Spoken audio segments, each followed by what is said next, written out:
dunia dan seisinya ini bagi Allah tak sama nilainya dengan sebelah sayap lalat. Barang siapa yang beramal untuk akhiratnya, Allah akan cukupkan baginya urusan dunia. Sayati zamanun 'alan nasi as-sabiru fihim qalqabit al-jamarah.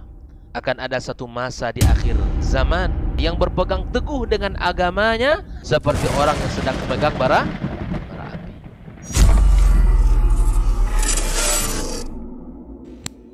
api. Bismillah. Bismillah. Assalamualaikum warahmatullahi wabarakatuh. Alhamdulillahirabbil alamin, hamdan katsiran thayyiban mubarakan fih, kama yuhibbu rabbuna wa yarda, wa amma ba'd. 91,1 FM Radio Robani merajut ilmu dan peradaban, generasi Robani dan pemirsa KMTV dimanapun antum berada. Alhamdulillah bersyukur kita kepada Allah Subhanahu wa taala. Salawat beserta salam kepada Rasulullah sallallahu alaihi wasallam. Di kesempatan pagi hari ini kita kembali di Diktat, Dialog Keilmuan Islam bersama Ustadz.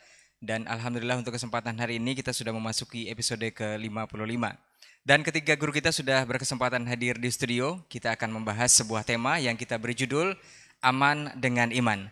Ini seperti apa dan bagaimana nanti insya Allah kita akan mendengarkan masing-masing dari guru kita penjabaran mengenai tema ini. Dan seperti biasa nanti di sesi pertama kita akan mendengarkan, dan di sesi kedua jika waktu memungkinkan antum bisa bersoal jawab juga di line WhatsApp yang sudah kita sediakan. Taib, generasi Robani dan pemirsa KMTV, kita sapa dulu guru-guru kita yang sudah hadir. Ada guru kita Ustaz Dr. Dasman Yahya Ma'ali LC Mahafizahullah Ta'ala. Assalamualaikum warahmatullahi wabarakatuh Ustaz. Kabar baik Ustaz ya? Taib. Kemudian ada guru kita Ustaz Dr. Hidayatullah Ismail LC Mahafizahullah Ta'ala. Assalamualaikum Ustaz. Sehat Ustaz. Taib. Kemudian ada guru kita Ustaz Dr. Helmi Basri LC Mahafizahullah Ta'ala. Assalamualaikum Ustaz. Sehat Ustaz? Alhamdulillah. Barakallahu fikum. Taib, generasi Romani dan pemirsa KMTV, untuk tidak memperpanjang mukadimah, kita barangkali akan langsung saja kepada pembahasan untuk hari ini. Dan seperti biasa, kita akan minta kesediaan guru kita, Ustaz Dr. Dasman Yahya Ma'ali LCM Hafizahullah Ta'ala. Falyatafadhal masykur Ustaz.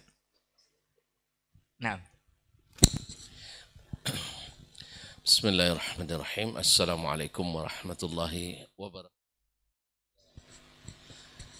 Alhamdulillahil kabiril muta'al al-mustabtahi bihamdihi wa thana'i alaihi kullu amrin zibal. Ashhadu an la ilaha illallah wahdahu la syarika lah, syahadatan najati fil ula wal ma'al.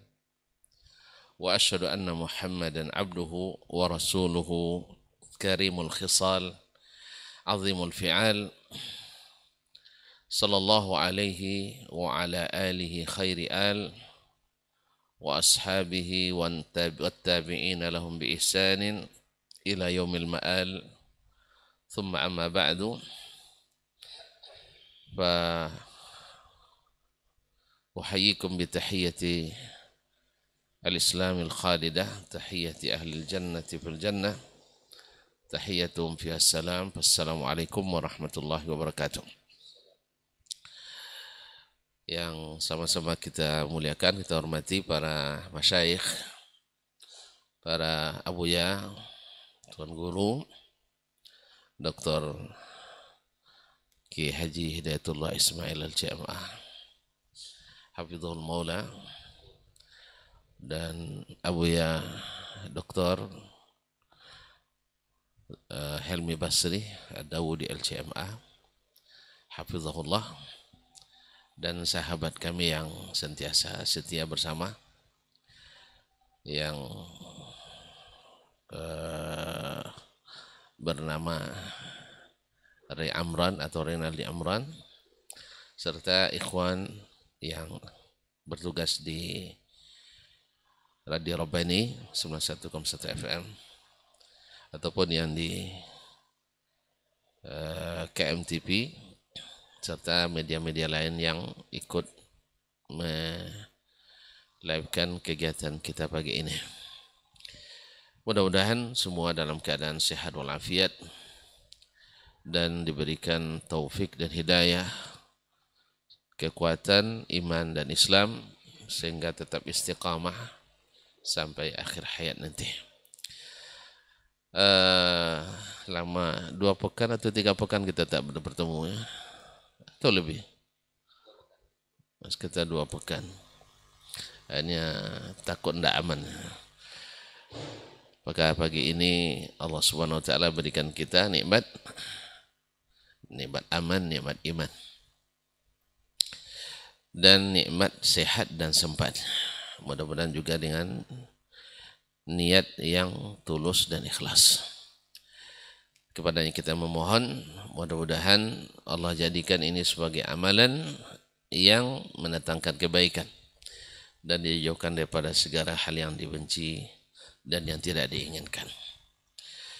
Para hadirin, para pemirsa, para pendengar yang saya muliakan, yang saya hormati, yang saya cintai, para asatidzah, alim ulama, cerdik pandai, nini mamat, tokoh adat, tokoh masyarakat, serta siapapun yang suara kami ini sampai kepadanya atau siaran ini sampai kepadanya, yang besar tak dipanggil gelar, yang tak bergelar tak disebut nama.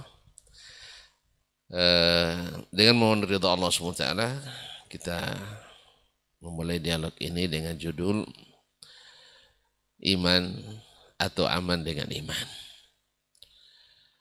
Ma'asyarul kiram dirahmati Allah, semua orang pasti berharap dia aman-aman saja.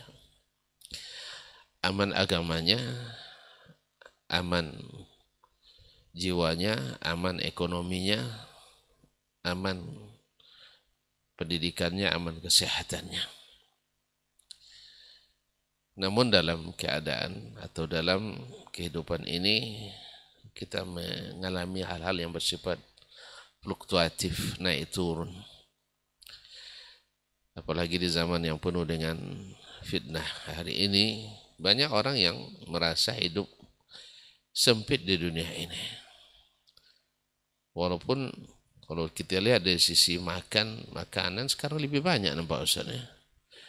Tapi orang pada mengeluh kelaparan.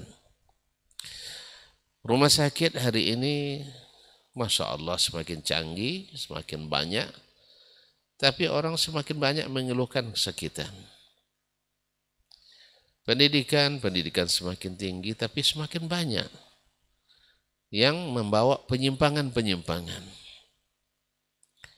Tentara, alat persenjataan semakin canggih, tapi keamanan semakin terancam.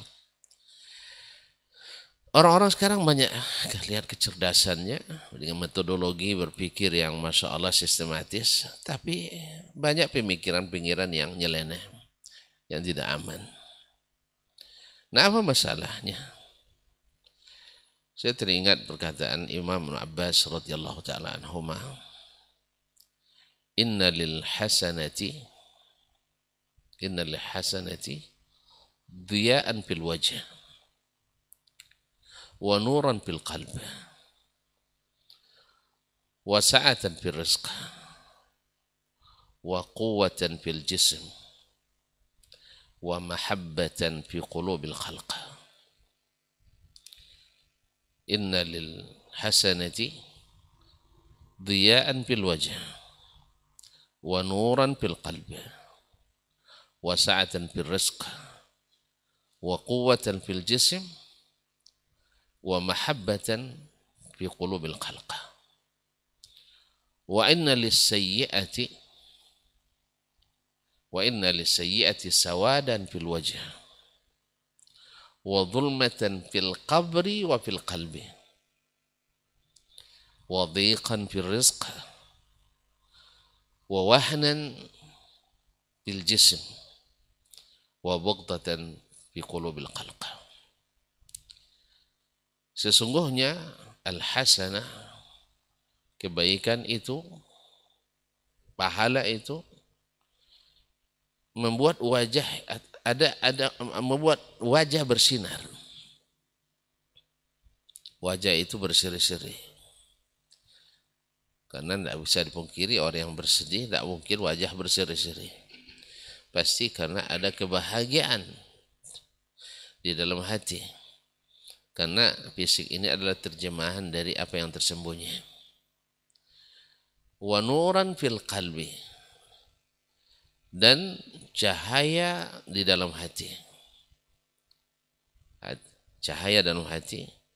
Hati ini adalah rajanya bagi tubuh kita.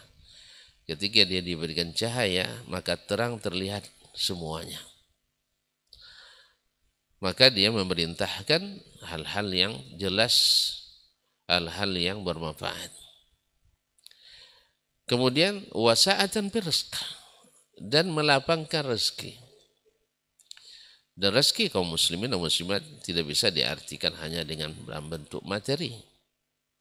Rezeki itu lapang sekali. Andainya kita diberikan kecenderungan, ketenangan dan ketentraman dengan salat, itu juga rezeki. Kita senang bersedekah, berinfak, berwakaf, memberikan hadiah, itu rezeki. Kita punya sahabat, orang-orang yang dekat, yang amanah dan setia, rezeki. Dapat anak-anak yang saleh, para pengunjung masjid, masih muda tapi selalu di masjid, dan akrab dengan Al-Quran, selalu menerapkan sunnah Nabi SAW, ada rezeki. Wasa'atan, bahkan rezeki yang dalam bentuk materi. Sedikit tapi lapang. Bukan banyak tapi sempit. Sedikit tapi lapang. Kita mendengar orang yang gajinya Masya Allah 1.500.000, Alhamdulillah. Luar biasa gembiranya. Berbeda dengan orang gaji 30 juta. Tapi muka tidak berseri. Mungkin ada sesuatu. Ma'asyiral kiram dirahmati Allah Subhanahu wa taala. Kemudian wa quwwatan fil jism, dan membuat tubuh itu kuat. Subhanallah. Orang-orang yang taat dan tumbuh dalam ketaatan dan tidak melakukan maksiat, Allah berikan kekuatan pada tubuhnya. Contoh terbaik adalah baginda Nabi alaihissalatu wassalam. Subhanallah. Ketaatan yang senantiasa menghiasi hari-harinya dan jauh dari kemaksiatan, sehingga Allah berikan dia kekuatan lahir dan batin, kekuatan lahir dan batin, kekuatan hati, kekuatan jiwa, dan kekuatan fisik. Sebaliknya kata beliau, wa inna lisayyi'ati sawadan fil wajh. Dosa itu mengakibatkan wajah itu kelam. Walaupun berkulit putih, berkulit kuning, walaupun pakai skincare, pakai lotion dan semacamnya, tapi tak bercahaya. Maksiat itu memadamkan cahaya muka kita. Memadamkan cahaya. Kemudian wa zulmatan fil qabri, menyebabkan gelapnya nanti di kuburan. Subhanallah, dia ingatkan kita dengan kuburan. Karena memang yang bikin kita itu bahagia adalah yang senantiasa mengingat hari yang akan dia tempuh itu. Wa fil qalbi, wa zulmatan fil qalbi, dan juga gelap hati. Kalau hati sudah gelap, la ya'rifu ma'rufan wa la yunkiru munkaran.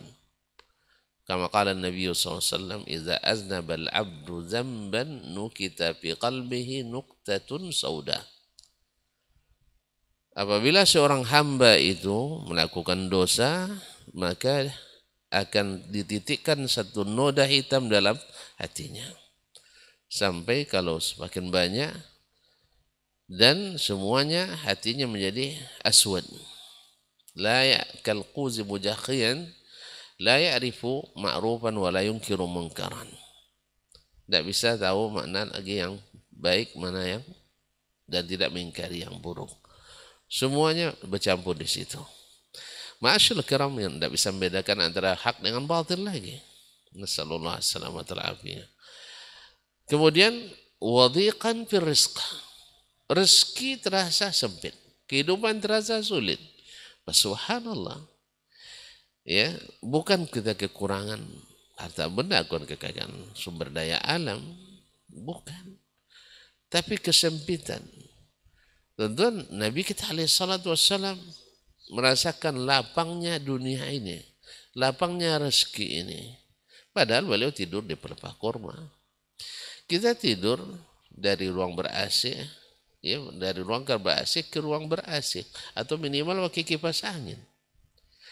Dengan rumah-rumah, kan kan rumah mereka dengan rumah kita hari ini. Anda lihat dulu di kampung itu rumah kita tuh termasuk besar biasa ya. Sekarang dah macam dapur orang lagi. Masya Allah, saya ingat rumah ukuran 7,9 dulu. Rumah induk itu terhitung orang kaya waktu itu saya. Artinya menengah ke atas. Sekarang itu jadi rumah RSS. Jadi rumah besar-besar sekarang. Rumah rata-rata tipe di atas 100. Tetapi merasakan tidak lapang, sempit. Padahal Nabi SAW dia merasakan lapangnya dunia ini. Kemudian wawahanan fil jism. Kemudian tubuh kita hari ini lemah-lemah. Umur baru 40 sudah penyakit. Nasallallahu alaihi wasallam.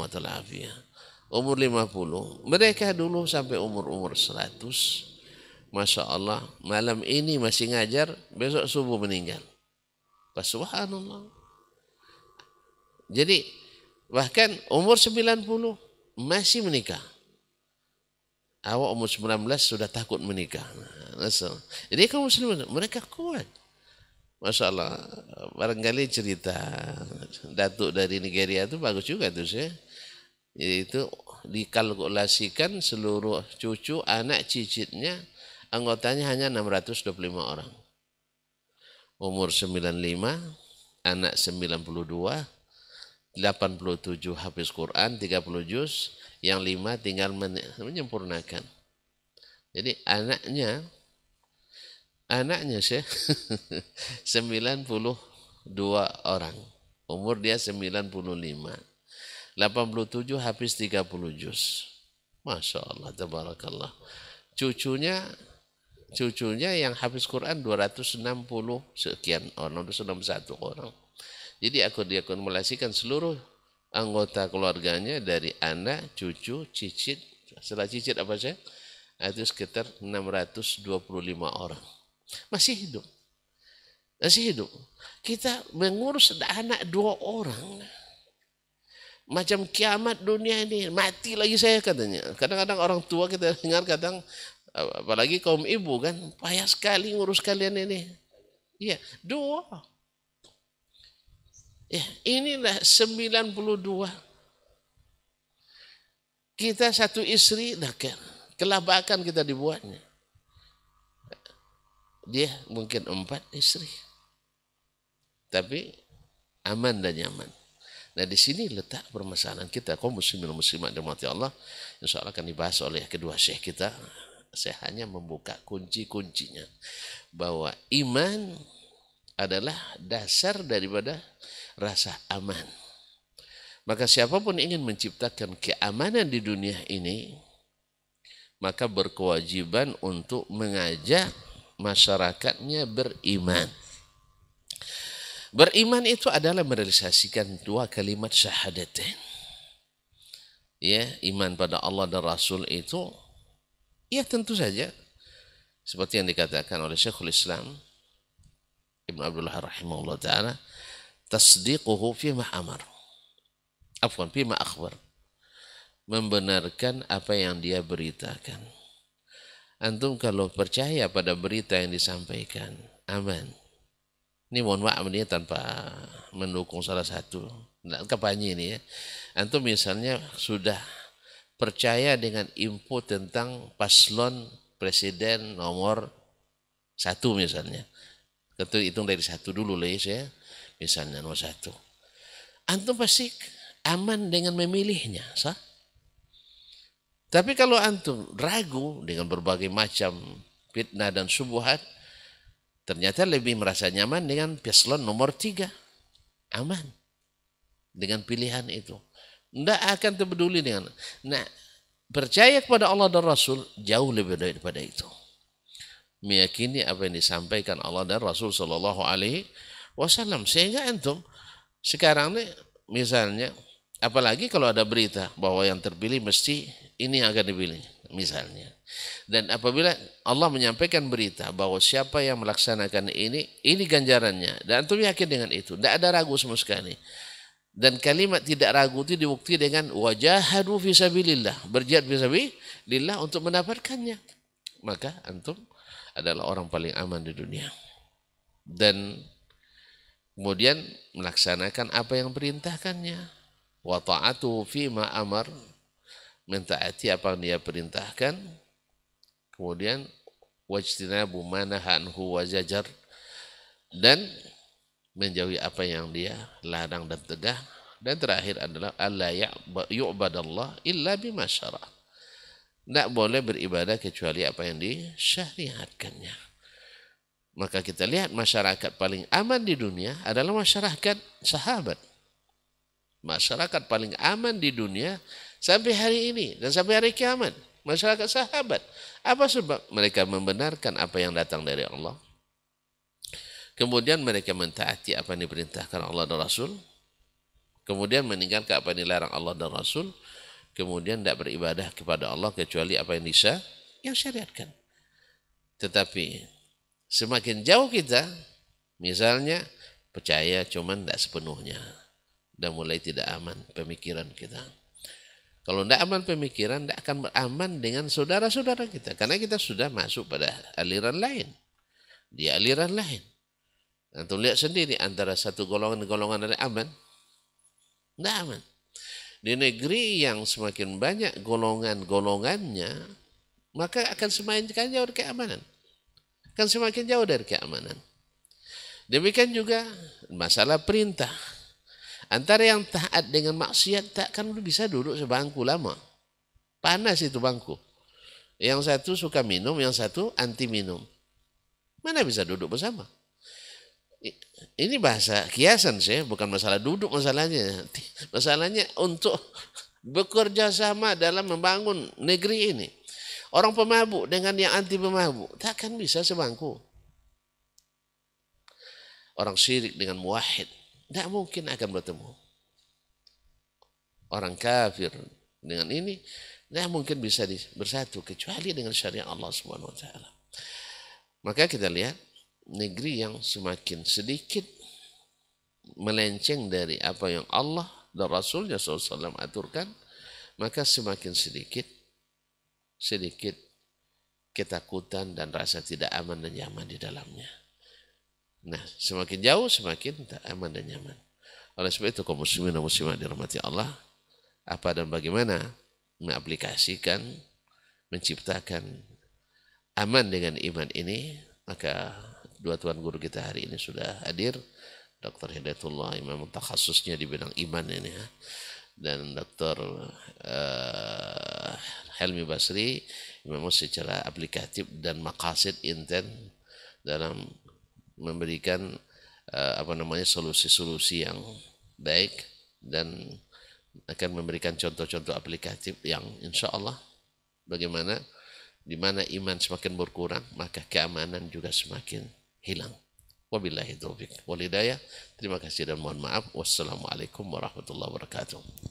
Waalaikumsalam warahmatullahi wabarakatuh. Taib, barakallahu fikum, jazakallah khairan untuk pendahuluannya. Selanjutnya generasi Romani dan pemirsa KMTV, kita akan langsung saja dengarkan kelanjutan dari guru kita Ustaz Dr. Hidayatullah Ismail LCMA hafizahullah taala. Fal yatafadhal maskur Ustaz. Naam. Bismillahirrahmanirrahim. Assalamualaikum warahmatullahi wabarakatuh. Alhamdulillahirabbil alamin. Wassalatu wassalamu ala asyrafil mursalin nabiyyina wa maulana Muhammadin wa ala alihi wa ashabihi ajmain. Ashhadu an la ilaha illallah wahdahu la syarika lah wa ashhadu anna Muhammadan abduhu wa rasuluh alladzi la nabiyya wa la rasula ba'dah. Para masyayikh, guru-guru kita yang kita cintai karena Allah. Guru kita Dr. Dasman Hafizullah Ta'ala Wara'ah, dan guru kita Dr. Helmi Basri. Semoga Allah SWT menjaga beliau dan keluarganya dan seluruh kawan-kawan yang hadir di studio, seluruh kaum muslimin dan muslimat, saudara-saudari, para pecinta ilmu, para pendengar Radio Rabbani dan KMTV dimanapun berada, yang kami muliakan dan kami hormati. Masya Allah, tabarakallah, pembukaan yang sangat gurih dari guru kita, dari penyampaian tadi, sungguh menghangatkan suasana hati di dalam mengisi dan menerasikan hari-hari. Karena dalam kehidupan ini narasinya salah, maka endingnya salah. Saya teringat dengan sebuah dialog yang tiba-tiba tadi saya teringat dengan perkataan Fudail ibn Iyad, ya. Di saat dia bertanya kepada salah seorang, "Kam umruk?" gitu kan. "Berapa umurmu?" gitu kan. Maka dia mengatakan, "Qala sittina sana." Umur saya 60 tahun. Lalu kemudian Fudail ibn Iyad mengatakan, "Tasiru ilallah munzu sittina sana wa tushiku an tasila ilaihi." Beliau mengatakan bahwa engkau telah berjalan menuju Allah selama 60 tahun, ya. Dan hampir saja engkau sampai kepadanya. Nah, apa pelajaran yang bisa kita ambil dalam sebuah dialog ini, ikhwafillah? Bahwa dalam kehidupan ini perlu sebuah narasi yang benar di dalam sebuah kehidupan. Tujuan kita untuk apa? Ya, hari-hari yang kita kerjakan ini, ya, kemana perginya? Umur yang Allah berikan dihabiskan untuk apa? Masa muda yang Allah berikan, kekuatan yang Allah titipkan, kita habiskan untuk apa? Maka ketika kita memahami sebuah tujuan hidup yang jelas, maka kita akan fokus kepada apa yang menjadi tujuan kita itu. Nah, semua kita akan berakhir dalam kehidupan kita. Bisa ada orang yang selesai di usia 60 tahun, ya, mengakhiri kehidupan. Dan ada orang yang lebih daripada itu. Bahkan Nabi SAW juga mengatakan, "A'maru ummati ma baina sittina ila sab'ina sana." Usia umatku adalah sekitar antara 60 sampai 70 tahun. Bahkan Nabi kita SAW usianya di usia 63 tahun. Umar Abu Bakar As-Siddiq juga menutup usia di usia 30 tahun. Umar bin Khattab radhiyallahu ta'ala menutup usia di usia yang sama. Utsman melebihi daripada usia-usia mereka, dan seterusnya. Nah, ketika kita berpikir masalah usia, bukan berapa jumlahnya dan kapannya, tetapi bagaimana kita akan sampai kepadanya. Nah, ini dia. Apakah kita akan sampai kepada Allah dalam penuh keimanan, dengan penuh ketaatan, dengan amal saleh yang banyak, ataukah kita sampai kepada Allah dengan prestasi yang nol, ibadah dan ketaatan yang tidak ada, atau justru malah ada orang yang sampai kepada Allah dengan kekufuran yang dibawa olehnya. Bagaimana nanti kita akan bisa berhadapan dengan Sang Khalik Allah Subhanahu wa ta'ala di saat kita berjumpa dengannya? Apa yang bisa kita sampaikan kepada Allah Azza wa Jalla? Apa yang bisa kita ucapkan? Alasan-alasan apa yang bisa kita berikan? Makanya dalam ungkapan bahwa Allah tidak akan menerima uzur, ya, bahwa orang yang telah Allah berikan usia 40 tahun ke atas, meninggal di usia 40 tahun ke atas, dia tidak dekat dengan Allah Subhanahu wa ta'ala.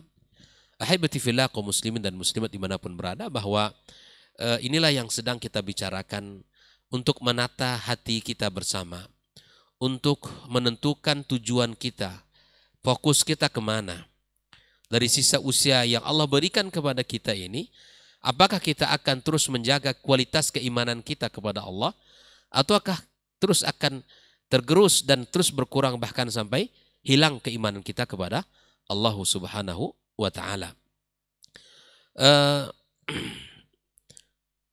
Kaum muslimin dan muslimat rahimakumullah, suatu ketika Rasulullah SAW setelah Fathu Makkah, Nabi SAW mengutus para sahabat untuk menyampaikan satu pesan kepada penduduk kota Mekah, di mana Rasulullah SAW mengatakan, la yadkhulul jannata illa mu'min, bahwa tidaklah masuk surga kecuali orang-orang beriman, kecuali beriman kepada Allah Subhanahu wa taala. Maka Abu Hurairah radhiyallahu taala anhu mengatakan bahwa saya termasuk orang yang mendapatkan mandat dari Nabi SAW untuk menyampaikan pesan-pesan itu.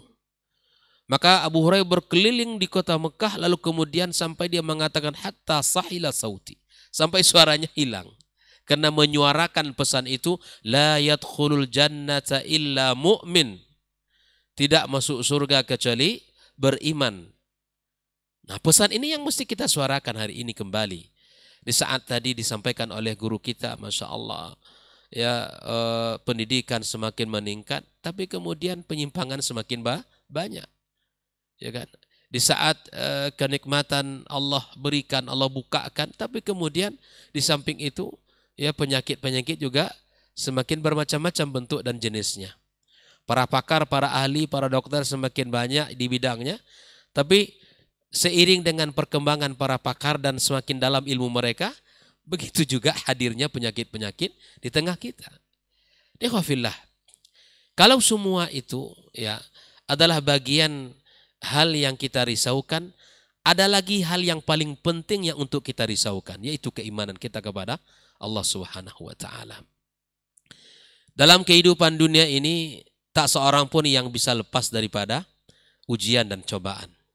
Mungkin ada orang yang Allah hilangkan nikmat darinya pendapatan dia, atau mungkin dia di PHK dari pekerjaan, atau ada orang yang Allah uji dengan sebuah penyakit sehingga dia tidak bisa lagi menikmati, ya, yang selama ini hidangan yang ia sukai. Atau ada orang yang kemudian Allah cabut, orang-orang yang ia cintai, Allah kembali kepadanya. Nah, semua ujian-ujian itu, semua bentuk cobaan-cobaan itu, jika dia bersabar kepada Allah, jika dia ihtisab kepadanya, Allah akan ganti dengan pahala yang berlipat-lipat. Allah Subhanahu wa taala katakan, innama yuwaffas sabiruna ajruhum bighairi hisab. Setiap ujian yang dilewati oleh orang beriman, kalau dia sikapi ujian itu dengan kesabaran kepada Allah, menghadapi ujian-ujian itu, Allah akan berikan pahala. Allah akan berikan ganjaran yang tiada batas. Tapi ada satu hal, ikhwafillah, yang jika ini dicabut oleh Allah Subhanahu wa taala, maka tiada gantinya, yaitu iman kepada Allah Subhanahu wa taala. Sampai Nabi kita alaihi salatu wassalam, di saat dia mengatakan bahwa berlindung kepada Allah Subhanahu wa taala, jangan sampai musibah yang menimpanya dan menimpa umatnya merugikan agamanya, merugikan keimanannya. Apa doa Nabi kita sallallahu alaihi wasallam? Allahumma la taj'al musibatana fi dinina. Ya. Jangan engkau jadikan, ya Allah, musibah itu menimpa agama kami, merugikan keimanan kami. Jangan. Karena kalau itu dicabut Allah, hilang dalam kehidupan kita, tak ada gantinya. Ya, hilang tanpa ganti. Tidak ada gantinya. Kalau yang tadi, musibah dan ujian yang kita sebutkan tadi semua, jika kita bersabar dan kita ihtisab kepada Allah Azza wa Jalla, maka kemudian, ya, Allah Subhanahu wa taala akan berikan ganjaran yang lebih baik daripadanya. Tapi apabila ini dicabut, maka kemudian tidak ada yang bisa menggantikannya. Oleh itu, ikhwafillah rahimakumullah, disinilah kita duduk mudzakarah bersama, bagaimana keimanan kita ini meningkat, bagaimana keimanan kita ini tumbuh menjadi subur, karena keimanan itu adalah sebuah kelezatan.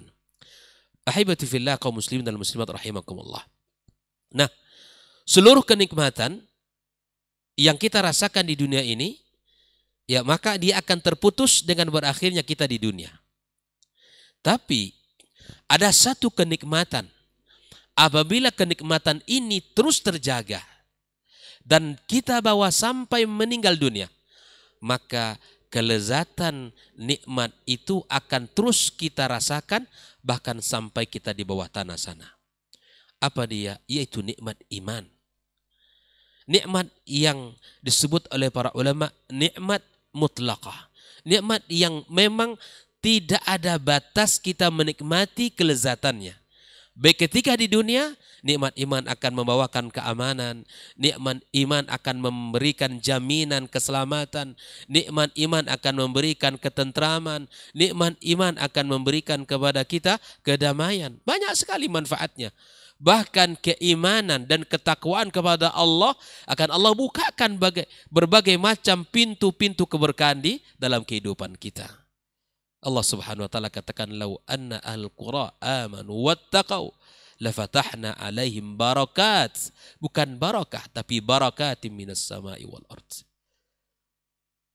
Syaratnya keimanan, ketakwaan. Allah akan bukakan dan sebuah jaminan. Ya.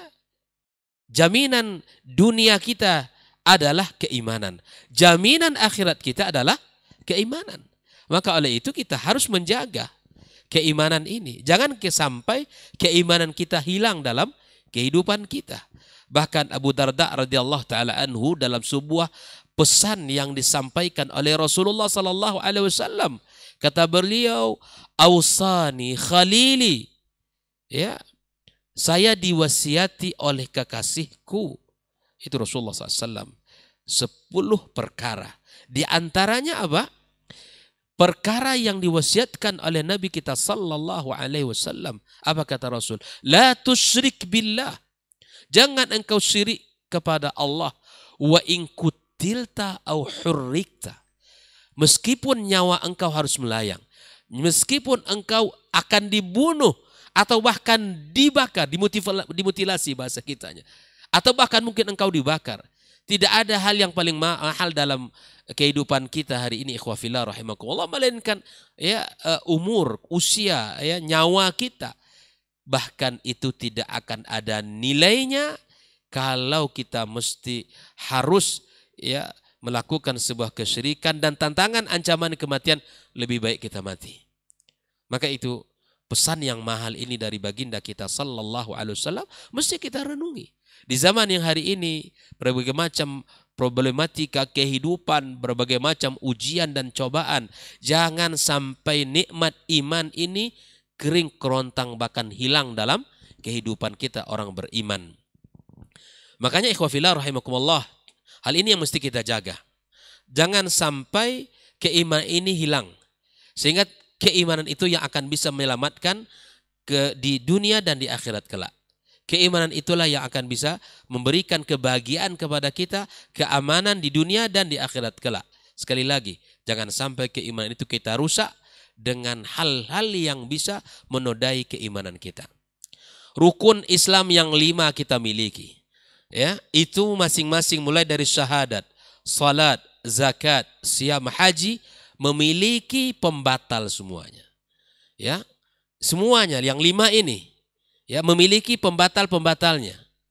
Pembatal syahadat ada, pembatal salat ada, pembatal zakat ada, pembatal puasa, pembatal haji, semuanya ada.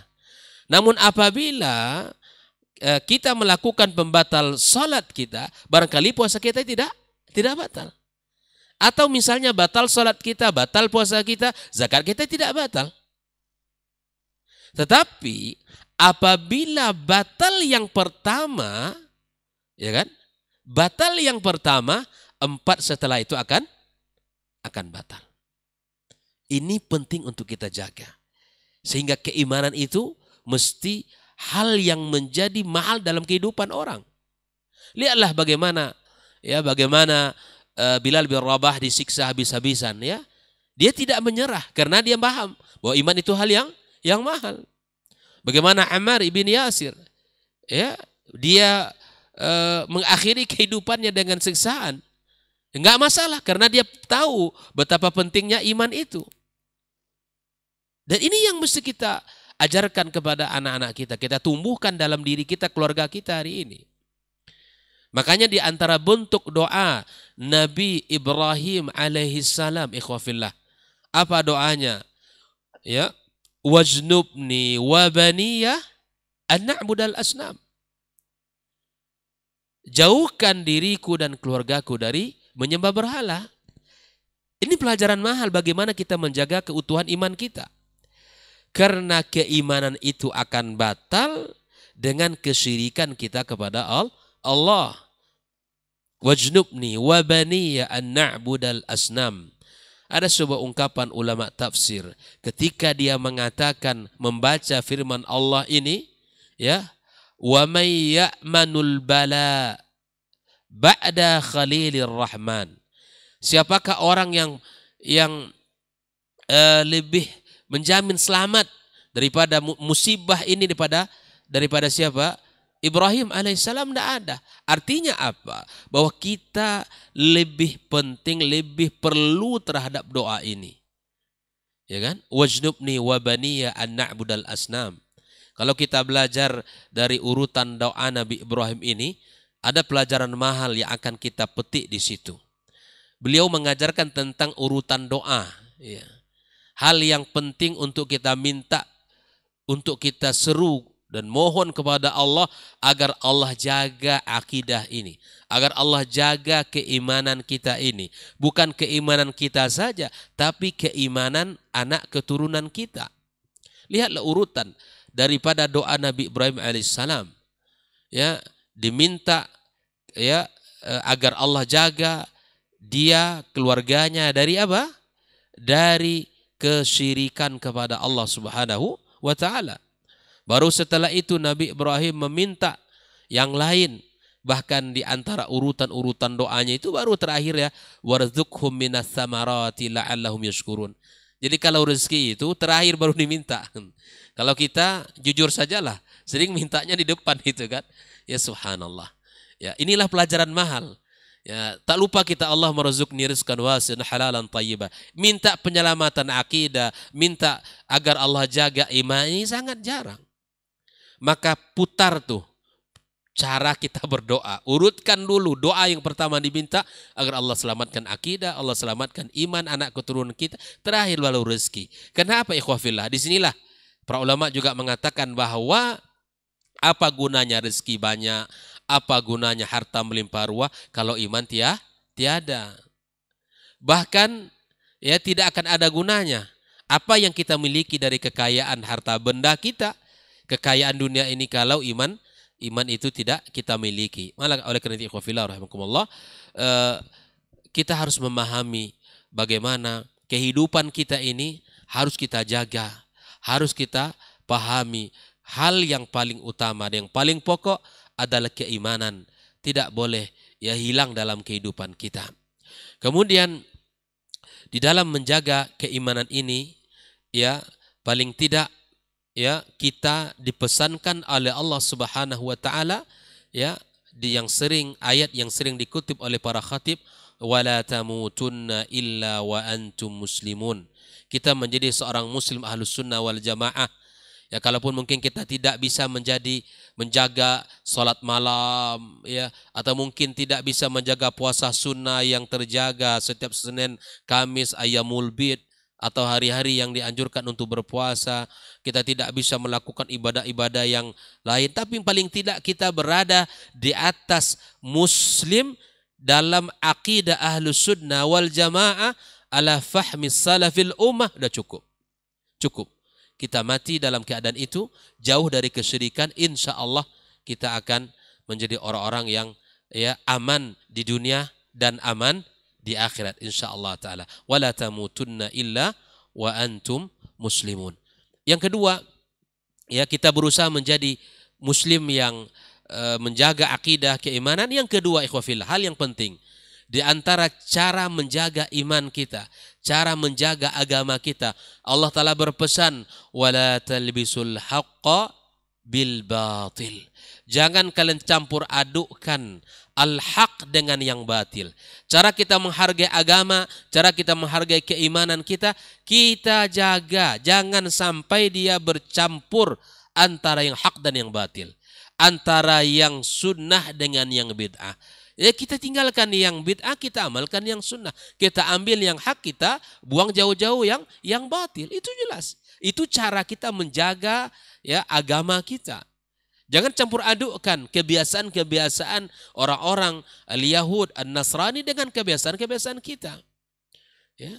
Jangan kita melakukan sesuatu yang bukan didasari oleh agama kita. Ya. Maka ikhwani wa akhwati fiddin, kaum muslimin dan muslimat rahimakumullah, jaga keimanan kita dengan menjadi seorang muslim yang berada di atas pemahaman yang benar, walaupun hanya kita menjaga rukun Islam yang 5. Ada sebuah hadis itu saja kalau tidak salah, datang seorang laki-laki, ya Rasulullah, tunjukkan jika seandainya saya hanya menjaga salat 5 waktu, puasa bulan Ramadan, ya kan, kemudian zakat dan berhaji, apakah saya masuk surga? Apa kata Rasulullah SAW? Aflaha in sadaq. Itu gitu saja. Dia akan beruntung jika dia jujur. Benar. Dengan menjaga 5 rukun tadi saja sudah cukup insya Allah. Tapi alangkah lebih sempurna kalau kita menjalankan seluruh agama-agama perintah-perintah Allah dan Rasulnya Sallallahu Alaihi Wasallam. Dan dengan satu syarat. Jangan kita ya melakukan kesyirikan. Allah Subhanahu wa taala mengatakan innahu may yusyrik billah ya faqad harramallahu alaihil jannah wa ma'wahu an-nar wa ma lidh-dhalimin min ansar. Khafillah, orang-orang yang mensyirikkan Allah ya, Allah yang katakan Allah haramkan baginya surga, tempatnya adalah neraka, maka tidak ada penolong bagi orang-orang yang zalim, bagi orang-orang yang musyrikin, yang musyrikkan Allah Subhanahu wa taala. Makanya Syekh Muhammad Ibn Abdul Wahab ya membuat sebuah kitab judulnya Nawaqidul Islam. Meletakkan poin pertamanya pembatal keislaman seseorang ya, sebagaimana tadi kita bahas, ada pembatal salat, pembatal zakat, pembatal haji, pembatal puasa. Islam seseorang ya akan batal, keimanan seseorang akan batal kapan? Apabila dia melakukan kesyirikan kepada Allah Subhanahu wa taala. Ada 10 ya pembatal-pembatal keislaman itu. Maka pelajari kitab ini. Dan kita punya kajian tentang itu, silakan dilihat di YouTube atau di Facebook. Pembatal-pembatal keislaman tadi sudah kita syarahkan. Yang pertama, yang paling pokok adalah asyirku billahi azza wa jal. Itu adalah hal yang paling dibenci Allah. Allah Subhanahu wa taala mengatakan, ana aghna syuraka ani syirki. Saya tidak butuh dengan kesyirikan kalian, kata Allah azza wa jal. Allah sangat benci dengan kesyirikan itu. Karena kesyirikan ada kezaliman yang paling besar yang dilakukan oleh manusia di muka bumi ini. Tidak ada yang melebihi kezaliman daripada kezaliman seseorang menduakan Allah dalam ibadah kepadanya. Maka oleh karena itu murnikan ya Islam kita, murnikan akidah kita, murnikan tauhid kita, kuatkan keimanan kita. Dengan kita belajar, insya Allah iman kita akan bertambah. Al-iman yazidu wa yankus. Iman bertambah dengan ketaatan dan iman berkurang dengan kemaksiatan. Maka teruslah kita meminta kepada Allah Subhanahu wa taala agar kita termasuk orang-orang yang Allah terus tambahkan keimanan kita, Allah terus kuatkan ya agama kita di dalam menuju Allah Subhanahu wa taala. Maka inilah kita harus paham, ternyata ada pembatal-pembatal keimanan kita yang mesti kita hindari ya, dan juga ada pembatal-pembatal ibadah-ibadah sebagaimana Allah sudah kita jelaskan tadi. Dan muslim yang baik, sekali lagi ikhwafillah, adalah muslim yang bisa menata hari-harinya dan bisa menjaga hari-harinya agar tidak melakukan hal-hal yang bisa mengeluarkan dia dari agama yang mulia ini. Nah, bagaimana aplikatifnya nanti tentu guru kita Dr. Hilmi Basri, dan bagaimana harus yang kita lakukan, insyaallah beliau akan menjelaskan panjang lebar. Wallahu taala alam bissawab. Semoga Allah azza wa jalla lindungi kita dan keluarga kita, Allah tingkatkan keimanan kita, dan Allah sampaikan kita pada tujuan yang baik kepadanya dengan membawa iman. Ya, pada hari di mana kata Allah Subhanahu wa taala, yauma la yanfa'u malun wala banun illa man atallaha biqalbin salim. Hari di mana tidak lagi berguna harta dan kekayaan kita, anak keturunan yang kita banggakan, kecuali dengan membawa hati yang selamat, ya, penuh dengan keimanan, jauh dari kesyirikan. Mudah-mudahan kita termasuk orang-orang muwahhidin yang jauh dari kesyirikan-kesyirikan. Wallahu ta'ala alam, wa sallallahu ala nabiyyina Muhammadin wa ala alihi wa sahbihi wa sallam, wa subhanakallahumma bihamdik asyhadu an la ilaha illa anta astaghfiruka wa atubu ilaik. Wassalamualaikum warahmatullahi wabarakatuh. Jazakallah khairan Sir untuk lanjutan materi kita di kesempatan hari ini, dan kita akan dengarkan selengkapnya kembali dari guru kita Ustaz Dr. Helmi Basri LCMA Hafizahullah Ta'ala. Falyatafadhal masykur Ustaz. Naam Ustaz. Bismillahirrahmanirrahim. Assalamualaikum warahmatullahi wabarakatuh. Alhamdulillahirabbil alamin wal aqibatu lil muttaqin wala udwana illa 'alal zalimin. Asyhadu an la ilaha illallah wahdahu la syarikalah wa asyhadu anna Muhammadan 'abduhu wa rasuluh la nabiyya ba'dah. Yang sama-sama kita hormati, kita muliakan guru-guru kita, Dr. Dasman, Dr. Hidayatullah, yang telah menyampaikan banyak hal tentang tema kita pada pagi hari ini. Saudara Ray yang setia bersama kita, ikhwah di studio, serta para pendengar, para pemirsa yang mengikuti acara kita pada pagi hari ini. Semoga kita semua senantiasa dibimbing oleh Allah Subhanahu wa Ta'ala untuk tetap bersemangat dan istiqamah berada di atas sunnah Rasulullah Sallallahu Alaihi Wasallam. Pantaslah kita untuk bersyukur kepada Allah Subhanahu Wa Taala pada pagi yang penuh berkah ini, kita kembali dimudahkan oleh Allah Subhanahu Wa Taala untuk berbagi, untuk bermudzakarah, untuk berbincang-bincang dalam persoalan agama.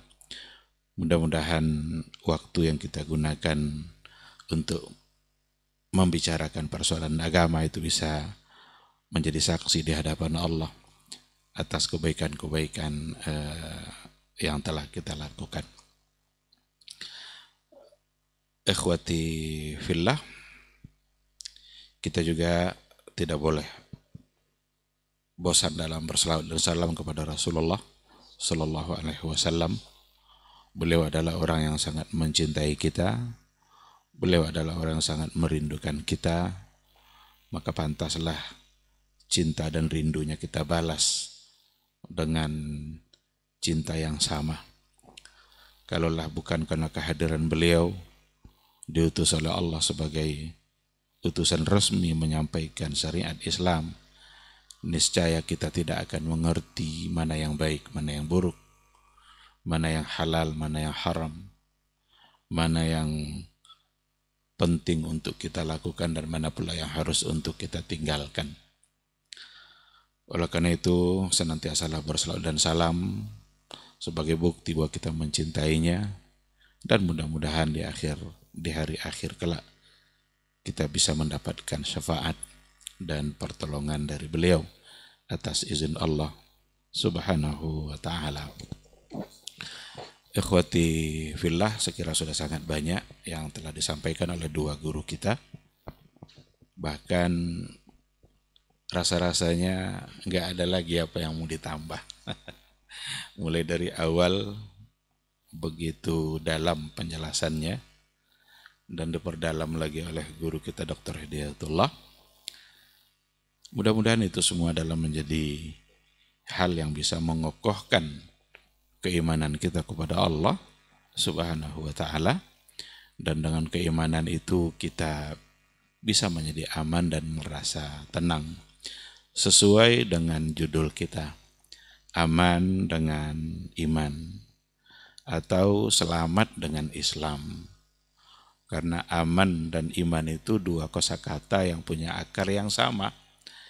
Selamat dengan Islam itu juga dua kosakata yang punya akar yang sama.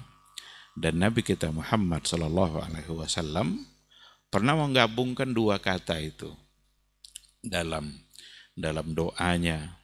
Seperti doa ketika memasuki bulan Ramadan, itu ada doa Rasul sallallahu alaihi wasallam, Allahumma ahillahu alaina bil amni wal iman wassalamati wal islam. Nah, jadikan bulan itu adalah sesuatu yang memberikan, mengokohkan keimanan dan memberikan keamanan. Selamat dengan Islam. Nah, oleh karena itu memang tidak bisa dipisahkan. Kalau seandainya kita ingin aman, memang hanya dengan iman. Dan kalau seandainya kita ingin selamat, memang hanya dengan Islam. Tidak ada cara lain. Saya ingat di antara surat-surat Rasulullah Sallallahu Alaihi Wasallam yang dikirimkan oleh beliau kepada raja-raja. Apa di antara isinya? Aslim taslam. Aslim taslam. Islamlah kamu, niscaya kamu selamat. Itu artinya sama dengan berimanlah kamu, niscaya kamu aman. Oleh karena itu kita tidak boleh salah dalam mencari konsep untuk mendapatkan keamanan. Dan keamanan ini bisa dimaknai dengan kebahagiaan, ketenangan jiwa. Karena semua orang ingin berbahagia. Semua orang ingin jiwanya tenang. Cuma dengan cara yang salah. Ketika caranya salah, tentu hasilnya tidak akan sesuai dengan yang diharapkan. Ada orang yang menganggap kebahagiaan, ketenangan hidup itu ada pada harta. Maka habislah waktunya untuk mencari harta itu. Karena dia mengira kebahagiaan itu ada pada harta itu. Ketika harta sudah didapat dan melimpah ruah hartanya, bahagiakah dia? Belum pasti juga. Ada orang yang lebih semakin sengsara ketika punya harta. Tidur aja bayar.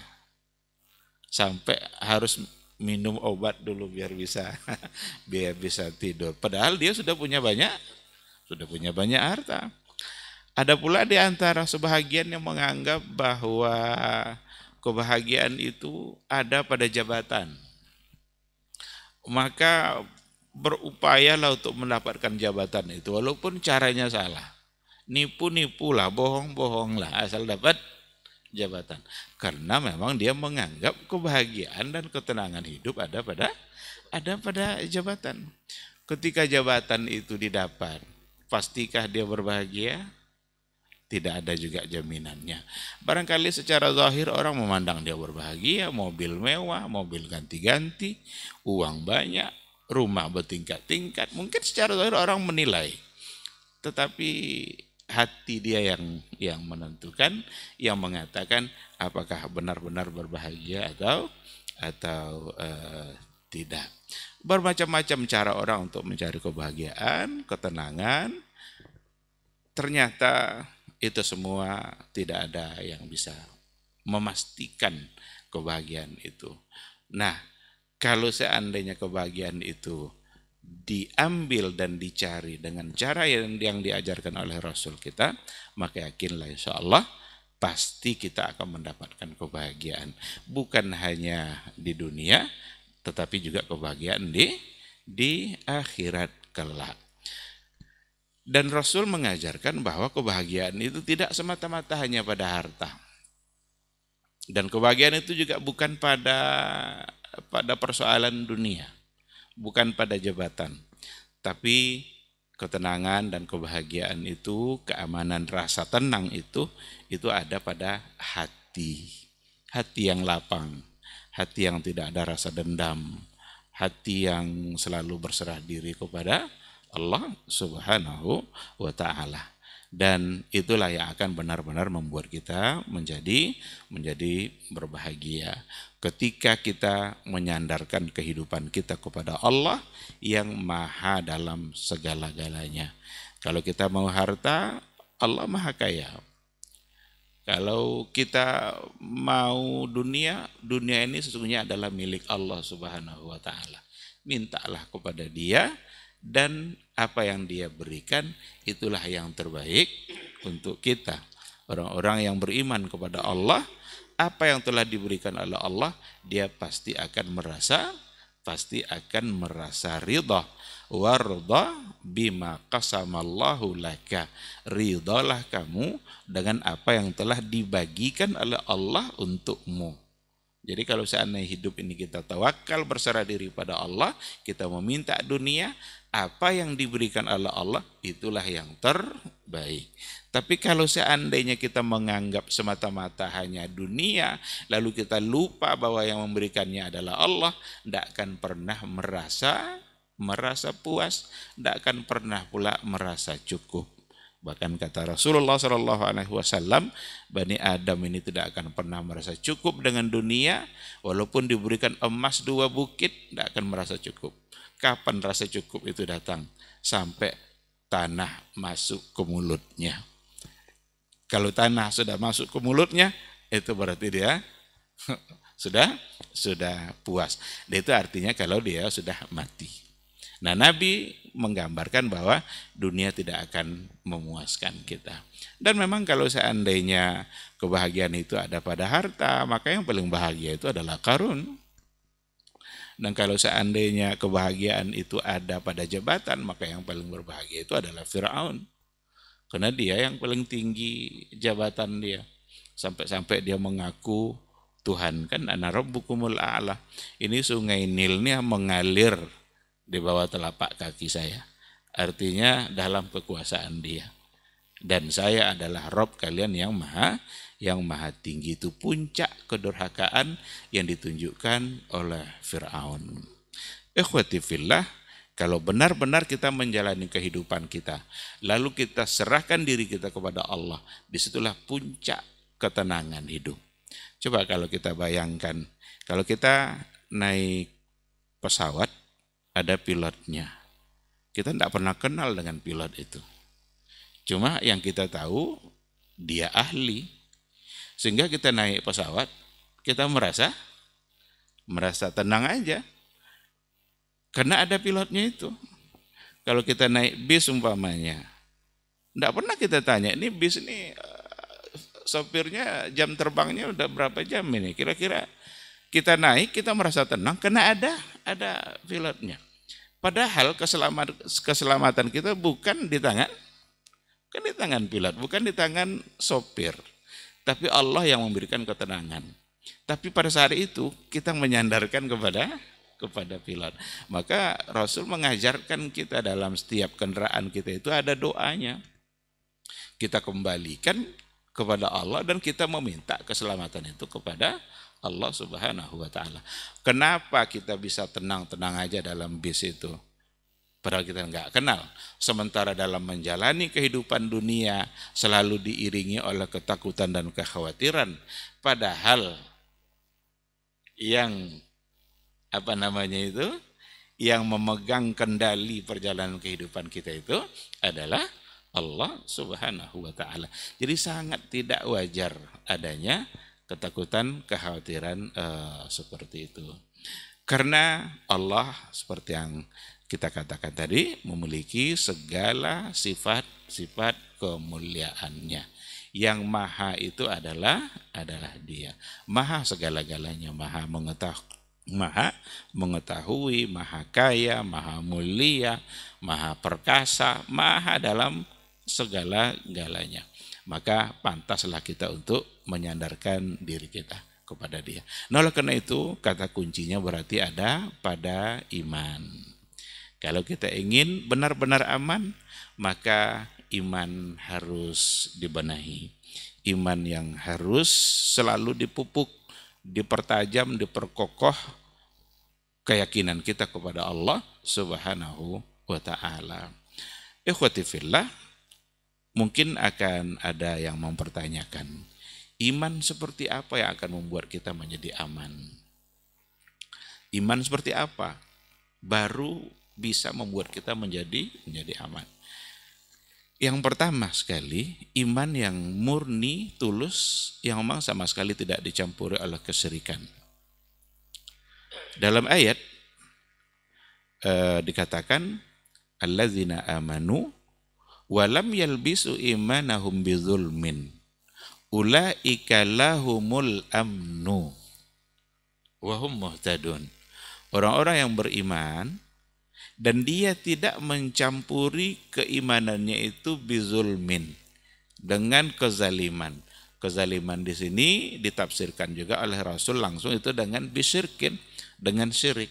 Artinya iman yang tidak dicampuri oleh syirik. Lalu apa kata Allah setelah itu? Ulaika lahumul amnu. Mereka itulah orang yang akan benar-benar aman. Nah, jadi awalnya ada kata iman, ujungnya aman. Wa hum muhtadun. Dan mereka itulah orang yang benar-benar mendapat petunjuk. Itulah orang yang benar-benar berada dalam petunjuk Allah. Iman yang ada di hatinya sama sekali tidak ada dicampuri sedikit pun dengan unsur-unsur kesyirikan. Inilah yang akan aman. Memang kalau saat ini kita lihat penafsirannya, ada di antara para ulama yang menafsirkan aman di sini nanti di mahsyar, aman dalam hisabnya, aman ketika ditimbang, ada proses nanti di mahsyar itu dia melalui sirat, melalui jembatan. Tetapi penafsiran itu kan bisa berkembang. Tidak mesti keamanan yang dimaksud di situ hanya dalam persoalan akhirat nanti. Akhirat itu tujuan akhir yang kita harapkan. Tapi juga aman dalam kehidupan kita di dunia. Dan ternyata memang syirik itu membuat kita selalu dihantui oleh rasa takut dan rasa khawatir. Kalau kita sudah sering bermain dan perkara-perkara syirik, itu akan membuat kita menjadi ada rasa takut, rasa khawatir. Ada orang yang terlanjur berfoto 3 orang. Muncul ketakutannya. Ini yang di tengah-tengah mati nih. Ini kan ada unsur kesyirikan ini. Lewat aja burung gagak di atas rumahnya, mulai dia ketakutan. Ini siapa yang mau mati ini hari ini? Ini gambaran dari iman yang di dalamnya ada unsur kesyirikan. Jadi syirik itu betul-betul membuat kita tidak aman. Khawatir kita, muncul terus rasa takut. Kalau seandainya orang takut pada dukun, dia tidak berani lewat depan rumah dukun itu. Kenapa demikian? Ini kalau lewat depan rumah dia nanti jangan-jangan ini semua ini karena ada kesyirikan. Coba kalau seandainya dia serahkan pada Allah, dukun itu tidak bisa berbuat apa-apa kalau tidak diizinkan oleh Allah. Seandainya ada sesuatu yang memang terjadi oleh ulah perbuatan dukun itu hanya karena Allah yang mengizinkan, dan berarti Allah sedang menguji dia dengan cara itu. Oleh karena itu tidak boleh kita takut kepada dia. Takut itu hanya kepada Allah. Karena tidak akan ada satupun yang bisa dia lakukan terhadap kita. Kalau Allah tidak mengizinkan. Ini saya kira contoh yang sangat sederhana dalam kehidupan kita, bahwa syirik itu membuat kita rasa takut, rasa khawatir. Kalau ada orang yang menyandarkan keselamatannya pada tangkal, pada jimat. Lalu dia pergi dan ternyata tinggal jimat tadi. Pulang dia untuk menjemput jimat itu. Walaupun perjalanannya sudah jauh, dia akan pulang. Kenapa? Takut jimatnya tertinggal, nanti tidak selamat dalam perjalanan karena andalannya tinggal. Tapi kalau kita andalkan keselamatan kita kepada Allah, dimanapun kita berada, maka Allah bersama kita. Dalam keadaan apapun kita, Allah melihat kita. Dalam kondisi apapun, kita bisa meminta kepada Allah Subhanahu wa ta'ala. Nah, orang-orang yang mengandalkan keselamatannya dengan jimat-jimatnya, dengan tangkal-tangkalnya, dan sebagainya, itu adalah orang-orang yang mempersempit gerak langkahnya sendiri, membatasi gerak langkahnya sendiri. Padahal Allah dengan kemahaluasan semua kemuliaan yang dimiliki oleh Allah Subhanahu wa ta'ala, dia memberikan kebebasan kita untuk berbuat asalkan sesuai dengan aturan-aturan main yang telah disampaikan oleh Allah melalui Rasulullah sallallahu alaihi wasallam. Contoh lain umpamanya, kalau seandainya kita sudah benar-benar yakin dengan keimanan yang kokoh bahwa rizki ini adalah Allah yang mengatur. Apapun yang akan menjadi milik kita akan sampai ke kita. Lari pun kita, rezeki kan nyari kita. Dan belum kita akan mati kecuali rezeki itu sudah sampai ke kita. Kalau kita sudah yakin seperti itu, maka insya Allah akan hilang kecurigaan dalam menjalani kehidupan. Sekarang berapa banyak kecurigaan hanya karena persoalan harta. Atasan takut sama bawahannya. Bawahan cepat naik pangkat, atasan takut. Kenapa demikian? Jangan-jangan satu saat nanti dia pula yang jadi atasan saya. Maka dihalang-halangi itu berkas-berkas itu. Tidak mau diparap, tidak mau ditanda tangan. Kenapa? Yang tadi itu ada kekhawatiran. Tapi kalau seandainya hidupnya diserahkan kepada Allah, rezeki adalah Allah yang ngatur, seharusnya bersyukurlah kalau ada bawahan yang cepat naik pangkat. Berarti atasan yang hebat. Atasannya hebat itu adalah atasan yang mampu mempercepat bawahannya naik pangkat. itu atasan yang hebat. Sama dengan guru yang hebat itu guru yang mampu melahirkan murid yang hebat. Bahkan kalau perlu hebat dari gurunya. Tapi kalau seandainya sudah ada kecurigaan ini itu dan lain sebagainya, berarti ada persoalan iman. Dan itu menggambarkan bahwa iman dia tidak membuat dia menjadi tenang. Imannya tidak menyumbangkan ketenangan hati, kebahagiaan jiwa, rasa aman, karena dia tidak menyandarkan hidupnya kepada Allah Subhanahu wa ta'ala. Jadi saya kira akan banyak contoh dalam kehidupan kita, dan itulah pada poin yang pertamanya, agar iman itu benar-benar mendatangkan keamanan, itu adalah iman yang jauh dari kesyirikan.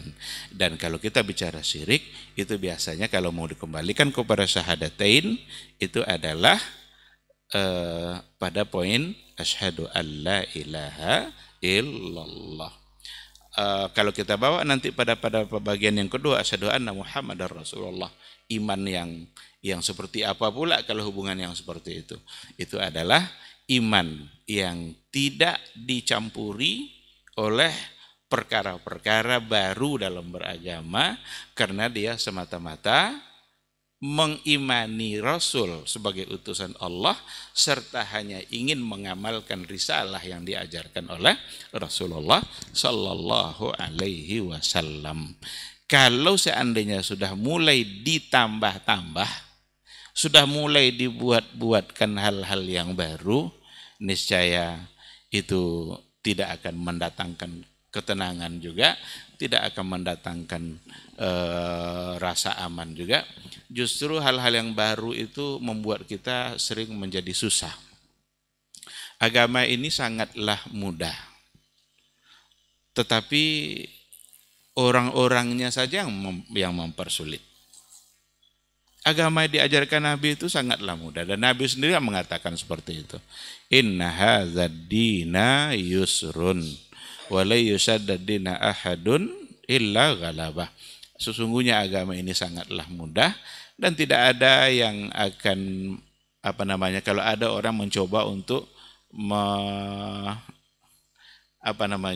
melawannya, dia pasti akan kalah sendiri.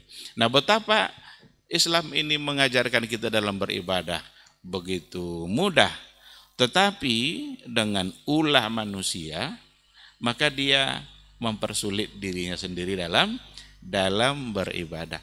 Kalau kita sudah mempersulit diri, kita nanti akan merasa bahwa amal kita itu tidak sempurna kecuali dengan cara seperti itu, dan disitulah muncul kesulitan demi kesulitan. Diberikan contoh umpamanya, dan tentu contohnya akan sangat banyak sekali. Ketika melaksanakan ibadah haji, di situ ada namanya tawaf. Rasulullah Shallallahu Alaihi Wasallam memberikan kebebasan kepada orang yang berhaji, orang yang bertawaf untuk membaca doa apa saja dalam setiap putaran tawafnya. Satu saja yang diberikan patokan doa khusus oleh Nabi antara rukun Yamani dengan Hajar Aswad.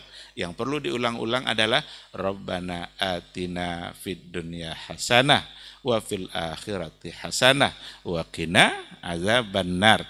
Itu rukun Yamani dengan rukun Aswad, Hajar Aswad. Yang selebihnya bacalah doa apa saja. Cuma kadang-kadang ada sebagian orang yang sudah mengatur dengan caranya sendiri. Putaran pertama mesti ini doanya, putaran kedua mesti ini doanya, putaran ketiga mesti ini. Pada saat putaran ketiga mesti ini itu ternyata belum selesai doanya. Padahal dia sudah sampai ke garis untuk putaran yang keempat. Berdiri lama di sini biar selesai doa tadi. Akhirnya diinjak oleh orang lain. Sulit dia jadinya. Dia telah mempersulit dirinya sendiri. Berarti ini ada persoalan iman di sini. Iman kepada Nabi. Iman kepada Nabi itu betul-betul mengimani apa yang beliau bawa tanpa mengurangi dan tanpa menambah-nambah, karena sudah sempurna beliau sampaikan. Disitulah kemudahan kita dalam beragama. Tapi kalau sudah mulai ada perubahan-perubahan, dirubah-rubah, ditambah-tambah, persoalan-persoalan baru dalam agama, sampai ada keyakinan kalau tidak begini nanti agama tidak sempurna, dia sekali lagi telah mengurung dirinya dengan sesuatu yang menyulitkannya, padahal agama telah memberikan kemudahan di dalam kehidupan.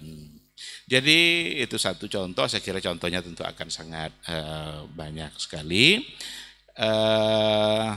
Intinya, kalau seandainya benar-benar kita ingin merasakan ketenangan dalam hidup, ketenangan jiwa, kebahagiaan, bagaimana hati kita selalu lapang, itu memang harus dengan iman, harus dengan cara yang telah disampaikan oleh Rasulullah Shallallahu Alaihi Wasallam. Betapa nikmatnya hidup yang dijalani oleh Nabi. 3 hari tidak berasap dapurnya. Ya Aisyah, ada tidak pagi ini sarapan? Oh, tidak ada ya Rasulullah. Kalau begitu ini saim. Kalau gitu saya puasa. Lapang sekali hidup ini oleh Nabi. Umar bin Khattab tidur di bawah pokok korma. Datang utusan raja. Dari mana itu? Dia nanya-nanya, mana raja kalian?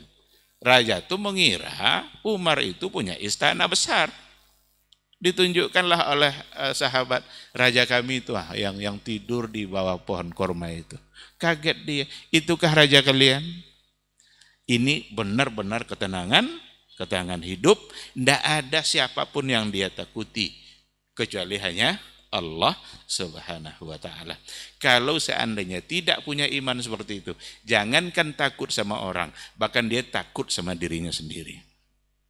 Dan itu adalah puncak dari ketidakbahagiaan yang dialami kalau sudah takut sama dirinya sendiri. Curiga sama istri, curiga sama anak. Apa ketenangan yang akan bisa dirasakan? Kalau seandainya sama istri saja sudah curiga. Maka sekali lagi, hanya dengan iman kita akan merasakan aman dunia wal akhirah, dunia dan akhirat. Saya kira ini sekadar tambahan, mudah-mudahan dapat dipahami insyaallah. Subhanakallahumma wa bihamdika asyhadu an la ilaha illa anta astaghfiruka wa atubu ilaik. Assalamualaikum warahmatullahi wabarakatuh.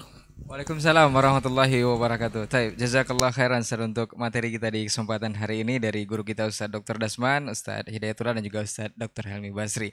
Kita mencoba dulu para pencinta KMTV dan juga generasi Robani yang menyimak kita. Ada di Bapak Adi Suryadi di Pontianak, ada juga Bapak Amardin Pane di seputaran Subang. Kita akan membacakan pertanyaan yang sudah masuk di 082174909911. Ini dari seputaran Jambi, Ustaz. Dari Pak Ambo. Assalamualaikum, Ustaz. Barakallahu fikum jami'an untuk Ustadz semuanya dan para pemirsa yang ada di sana.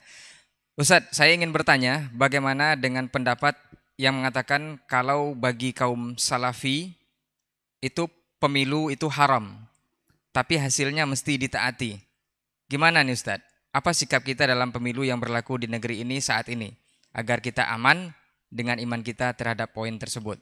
Jazakallahu khairan Ustadz untuk tanggapannya. Nah Ustadz.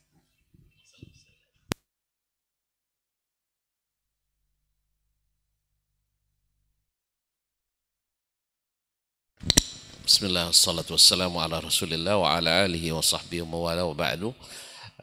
Barakallahu fikum Syekh Amru dari Jambi. Terima kasih pertanyaannya. Kalau mau jawabannya tanya kayak yang mengatakan haram itu. Iya, kaum muslimin dan muslimat dirahmati Allah Subhanahu wa taala. Pemilu pada asalnya kan itu adalah hak pilih, bukan wajib pilih. Artinya dengan sistem demokrasi yang dianut di sebagian besar negeri di dunia ini hari ini, pemilu itu adalah hak pilih bukan wajib pilih. Dengan makna, ada orang-orang yang tidak memilih, sebenarnya secara undang-undang tidak ada aturan yang memaksa seorang memilih. Nah, kemudian dalam menilai sistem itu, seseorang juga punya, di sistem demokrasi juga punya hak untuk menilai apakah ini sistem syar'i atau tidak syar'i. Kita katakan dalam cara memilih pemimpin secara spesifik, Nabi tidak mengatakan 1, 2, 3, dan 4 dan seperti ini, tidak. Tetapi isyarat ke situ ada. Nabi alaihissalatu wassalam misalnya dalam mengambil keputusan-keputusan besar, qadayil ummah al-masriyah, itu biasanya mengumpulkan kibar sahabat, para kibar sahabat radhiyallahu taala anhum. Kemudian Nabi juga ketika akan meninggal memberikan isyarat-isyarat bahwasanya Abu Bakar Siddiq radhiyallahu taala anhu adalah pengganti beliau, karena segala disposisi selalu diberikan kepada Abu Bakar Siddiq radhiyallahu anhu. Maka dipahami oleh para ulama bahwa Abu Bakar adalah orang yang diinginkan Nabi SAW untuk menjadi penggantinya setelah beliau meninggal. Kemudian Abu Bakar radhiyallahu taala anhu sebelum meninggal berwasiat untuk supaya setelahnya adalah Umar bin Khattab radhiyallahu taala anhu. Maka sistem wasiat, penunjukan atau penunjukan oleh pemimpin sebelumnya atau dengan sistem syura adalah bagian daripada yang syar'i. Nah, sedangkan dalam masalah ini apakah memilih dengan sistem demokrasi syar'i atau tidak? Seperti yang kita katakan tidak syar'i. Karena apa? Karena tidak ada dalam sistem Islam. Dan tidak bisa kita pungkiri bahwa ini adalah sistem yang dilahirkan oleh pemikir Perancis. Apa namanya? Ocho Montesquieu dan Galileo bukan dari kita memang. Sistem ini memang bukan lahir dari rahim Islam. Lalu ada kesamaan atau mirip-mirip, biasalah yang namanya antara sebagian nilai di dalamnya tidak selamanya nilainya adalah batil, ada unsur kebenarannya. Misalnya secara umum pemilu itu atau demokrasi itu aslinya suara itu tidak sama nilainya. Ini yang asli demokrasi itu nilai suara pemilih itu tidak sama. Orang-orang yang berilmu orang-orang yang ahli, para pakar, kalau kita menyebutnya ahlul halli wal aqdi, itu nilainya tidak satu, tidak sama dengan nilai orang-orang masyarakat awam. Jadi sebenarnya demokrasi yang kita jalankan juga secara asas juga tidak demokrasi murni. Dia demokrasi sesuai dengan yang diinginkan oleh penemu istilah itu atau penemu sistem itu. Misalnya antara profesor doktor seperti yang beliau kata tadi, orang yang berilmu tinggi, sama dengan narapidana nilainya sekarang ini. Bahkan mohon maaf, kabarnya orang yang dengan ADP, ODJ, nah, harus pakai istilah sekarang Ustaznya. Ya, enggak bisa, kalau enggak pakai istilah enggak menang kita. Harus pakai istilah. Ya, orang dengan dan gangguan jiwa juga punya suara sama dengan suara orang yang Masya Allah menghabiskan waktu menuntut ilmu di bidang yang dia geluti puluhan tahun, sama nilainya. Nah, dari sinilah akhirnya produk-produk yang dihasilkan tidak seperti yang diinginkan. Sehingga mutu daripada yang diharapkan, kualitas dari yang dipilih dengan sistem ini adalah tidak tinggi pada umumnya. Karena apa? Karena syarat dengan hal-hal yang menyimpang dari garis demokrasi yang seharusnya. Kalau sempat yang diberlakukan seperti yang diletakkan oleh para orang penemu sistem demokrasi itu, harusnya akademisi seperti kita ini nilainya tidak boleh, kita masuk grade A ini Ustaz ya. Kalau yang profesor grade A+, harusnya. Kalau nilai profesornya 1 pemilih nilai masalah suara ada minimal 4 Ustaz. Tapi sekarang tidak. Yang makanya ketika kebanyakan yang memilih adalah orang-orang yang tidak berpendidikan, maka hasilnya tentu akan dipilih pula orang yang tidak ini dan sebagainya. Ala kulli hal. Nah, kembali kepada pertanyaan akhina Ustaz, siapa tadi Ustaz dari Jambi, Ustaz Amru. Kalau ada yang mengatakan bahwa memilih atau ikut pemilu itu haram, itu hak dia mengatakan itu. Hak dia mengatakan. Karena kita bebas dalam dunia, dan demokrasi menghargai pendapat itu penting. Ya, karena dia bukan sistem Islami. Lalu hasilnya diterima. Kenapa diterima? Ya, berapa banyak hal yang haram, tetapi dalam kenyataan terpaksa kita terima. Buktinya sekarang, antum tinggal dimanapun di dunia ini, wajib bayar pajak. Sah? Padahal antum berfatwa, bayar pajak itu tidak syar'i. Tanya Ustaz Elmi, pajak itu syar'i apa tidak? Saya yakin pendapat beliau tidak syar'i. Cuma sekarang dia lebih duluan bayar pajak daripada kita.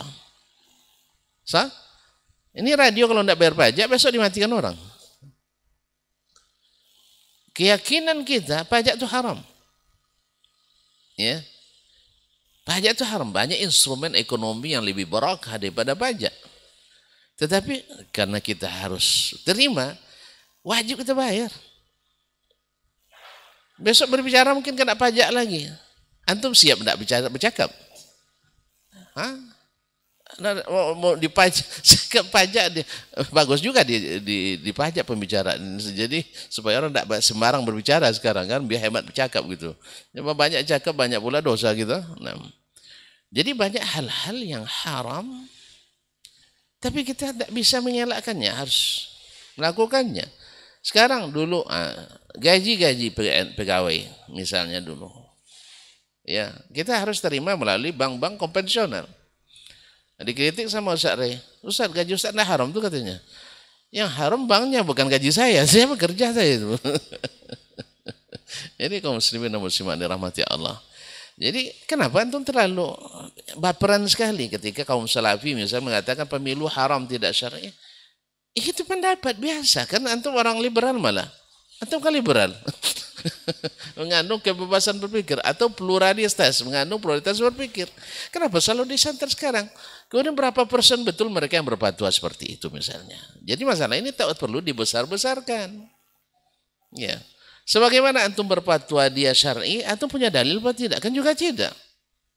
Dalilnya sama kita. Jadi bebas untuk memberikan pendapat dalam masalah ini. Ya, andainya kawan-kawan saudara kami dari Salafi misalnya mengatakan fatwanya haram, itu pendapat beliau. Saya hormati. Dia tidak mau memilih, hak pilih, tak boleh dipaksa. Kecuali nanti sudah berubah undang-undang, wajib pilih. Atau wajib pilih, kembali lagi tadi, haram tapi harus kita taati. Ya, dulu di zaman Orde Baru, atau untung tidak hidup di Orde Baru, untung lah. Ya, kalau kami merasakan itu, wajib pilih, walaupun undang-undangnya hak pilih, tapi wajib pilih. Di hari pemilu jangan coba-coba berkeliaran. Kalau tidak menuju KPU, menuju apa namanya, TPS, antum kena tangkap. Dianggap kaum separatis nanti. Di Orde Baru. Walaupun lebih nikmat sebenarnya di Orde Baru. Nah, itu hak saya, nak pro Orde Baru, nak pro, itu hak masing-masing kita. Artinya demokrasi menghormati semua pilihan itu. Ya saya? Baik. Oleh sebab itu antum tidak perlu terlalu membesar-besarkan masalah ini. Nah, masalah pemimpin yang hasil dari sesuatu yang haram, lahir dari sesuatu proses yang haram. Bukan tidak ada contoh dari Nabi SAW. Bukan maksudnya dalam sunnah. Nabi mengatakan, alaikum bisam'i wa ta'ah. Mesti kalian mau mendengar dan taat. Wa in ta'ammara alaikum abdun habashi. Sekalipun yang menjadi pemimpin kalian hamba sahaya. Dalam apa namanya, dalam riwayat lain disebutkan mujadda'ul atraf, yaitu anggota tubuhnya sudah dipotong, lumpuh, bukan lumpuh, terpotong. Apa istilah, cacat ya, cacat anggota tubuhnya, tangannya terpotong, kakinya berjalan diosong itu ya, diangkat. Sekalipun itu pemimpin kalian, wajib ditaati. Maka kemudian ulama sepakat bahwa orang yang tidak merdeka haram jadi pemimpin. Tidak boleh jadi pemimpin. Tapi kalau dia bisa melakukan kudeta haram atau halal? Khuruj alal hukam. Ini Ustaz Muhammad sedang bahas tentang khuruj alal hukam. Masya Allah. Halal apa haram? Ini mohon maaf, Daesh yang kita perangi hari ini, Daesh ya adalah Khawarij zaman ini, kaum muslimin muslimat. Tapi kalau sempat mereka berkuasa dipegangnya secara de facto dan diakui secara de jure bahwa mereka adalah pemimpin yang sah, ya harus kita hati-hati. Walaupun prosesnya proses yang haram, proses yang tidak syar'i. Jadi tidak aneh kalau ada yang ketika pemilu dia tidak ikut kampanye, dia ikut mendukung. Justru ini lebih bagus. Bukankah abdi negara itu harus netral kan?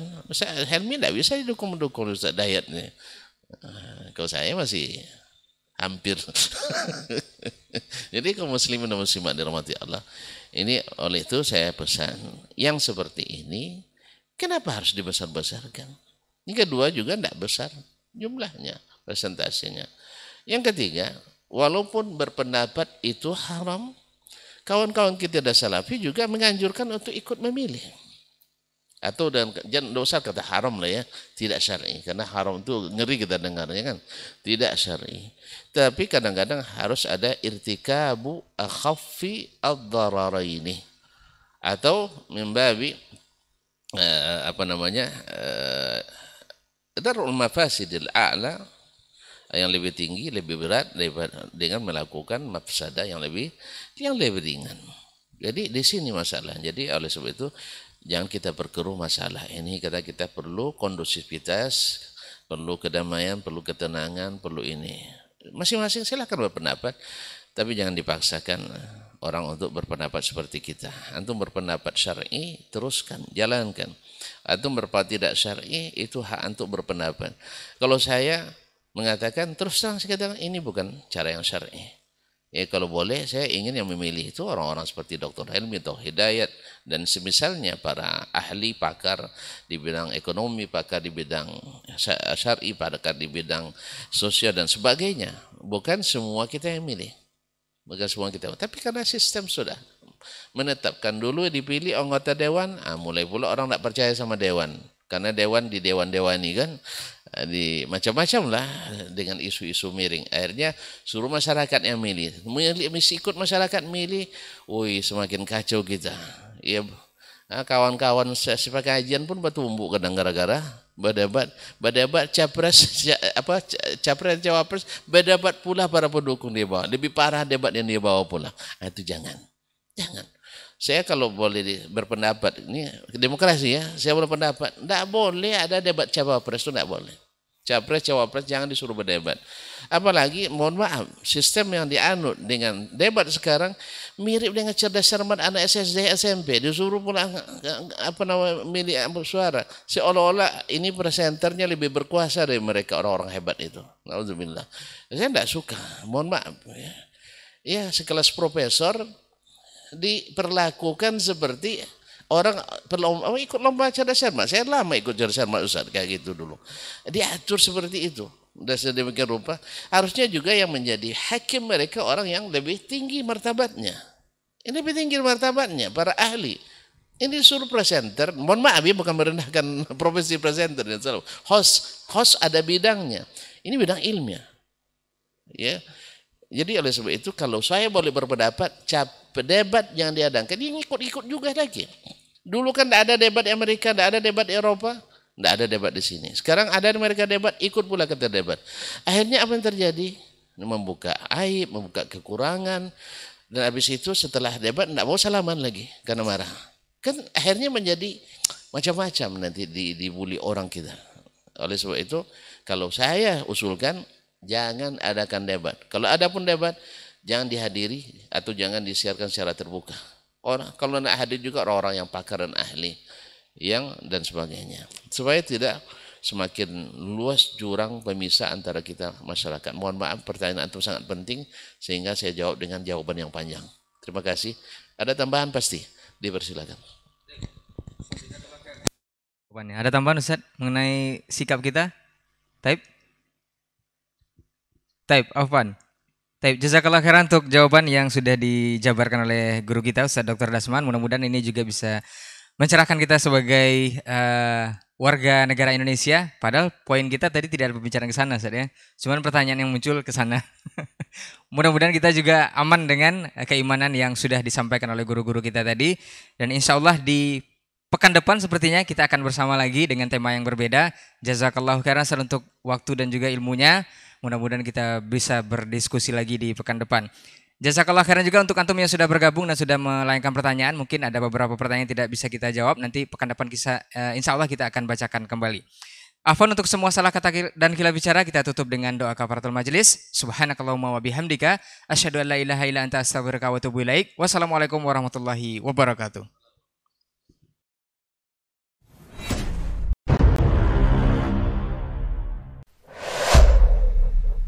Dunia dan seisinya ini bagi Allah tak sama nilainya dengan sebelah sayap lalat.